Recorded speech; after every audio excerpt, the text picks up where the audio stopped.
ఇత్తడి సర్పము అనేటువంటి వర్తమానం. నేను ఎక్కడికి వెళ్ళినా దేవుడు నాకు సహాయం చేయనట్లుగా నా కొరకు ప్రార్థన చేయండి. నాకు తెలిసినంత వరకు నా శాయశక్తుల సామాన్య రీతిలో యేసుక్రీస్తుని గురించి నేను మీదట ప్రకటించాను. ఆయన నన్ను ఎన్నడూ అతి ఎక్కువగా నమ్మలేదు. ఏలైనగా అత్యధికమైన దానిని ఎలా కాపాడాలో నాకు తెలియదు. ఆయన తనకిష్టమైన దానిని నాకు ఇచ్చాడు. కానీ నేను ఏది కలిగి ఉన్నానో దానిని ఆయనను మహిమపరచుటకు ఆయన సంగమునకు ఉచితముగా ఇచ్చివేశాను. దైవిక వరము ద్వారా నేను కేవలము మీ ఎదుట నేను ఆయనను ప్రాతినిధ్యం వహించున్నాను. ఉదాహరణకు ఆయన నాకు చేతినిచ్చినట్లయితే ఆ చేతిని నేను ఉత్తమమైన రీతిలో ఉపయోగించగోరుచున్నాను. ఆయన నాకు కన్నులు ఇచ్చినట్లయితే నేను చెడ్డ వాటిని చూడను. నేను ఆయన పరిశుద్ధ గ్రంథమును చూడగోరుచున్నాను.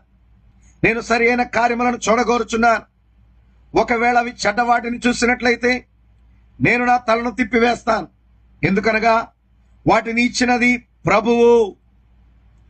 గుర్తుంచుకోనండి, ఒకప్పుడు నేను అక్షరాల గుడ్డివాడిని. వారు నా చేయి పట్టుకొని నడిపించారు కాబట్టి నేను గుడ్డివాడిని.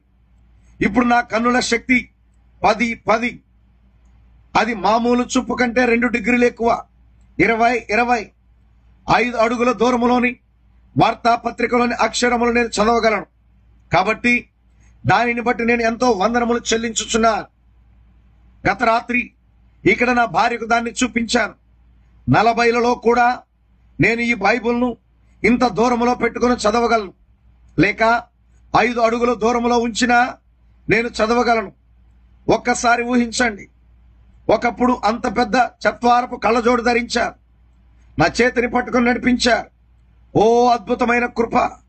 ఆయన ఎంత మంచివాడు! నేను ఆయనను ప్రేమించున్నాను. చివరిలో ఆయన నాకు తీర్పు తీర్చినను ఇంకను నేను ఆయనను ప్రేమిస్తాను. ఆమేన్, ఆమేన్.